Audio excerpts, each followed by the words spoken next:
Hi, and welcome back. I've got a question for you. Have you ever looked back on your life and wished that someone had corrected you sooner?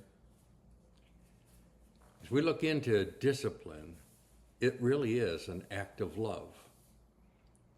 And there's a time when you can give discipline while there's still hope. Delaying or avoiding correction can result in long-term damage, especially to children. A parent should not let the emotions, like a crying of a child in protest, to override the responsibility to train them and shape them. In other words, if a parent is going to discipline a child for wrongdoing, and the child starts crying and kicking their feet and screaming and everything else, and the parent backs away from disciplining, the child quickly realizes that his or her crying stops the correction. So you should have correction with compassion. Discipline really builds a better life. This open reflection on the value of a loving discipline, what happens when it's missing.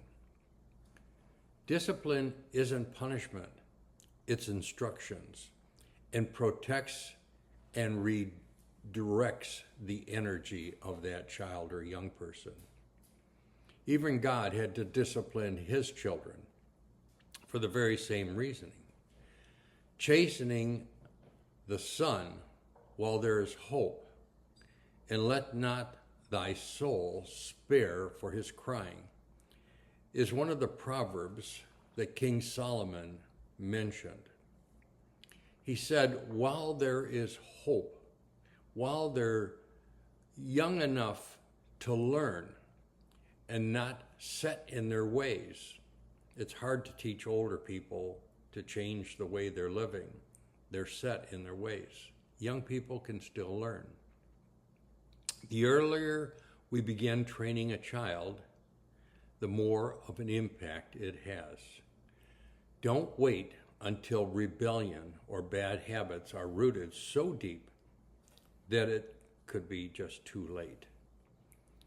Parenting really is a time-sensitive thing for you to do. Children are teachable, but only for a season. Don't spare correction because of their crying. Correction is often resisted, but short-term discomfort leads to long-term gain. A child's protest should not outweigh the parent's responsibility to guide. Love that refuses to discipline is actually destructive. We're going to be covering that when I get into Proverbs 13. God is our model.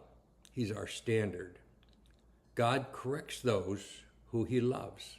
It says that in Hebrews 12:6 through 11. If you're going through a tough time in life right now and wonder why God is doing this to you, it is definitely because he loves you and he's correcting you, and it just might be there to protect you. Discipline must be paired with relationship, concern, love, not just a whole bunch of rules. Now, this problem isn't just for today. An ancient man way back, Aristotle, you might have heard of him, said, educating the mind without educating the heart is no education at all. Many of us have had several problems in life that may have been caused mostly by ourselves. So here's some questions for you.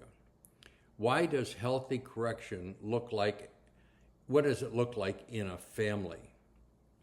Do you see correction as a gift or just a reaction?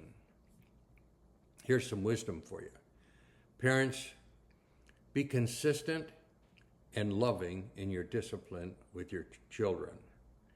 Teachers and mentors and leaders, Go and correct the people with truth and with tenderness.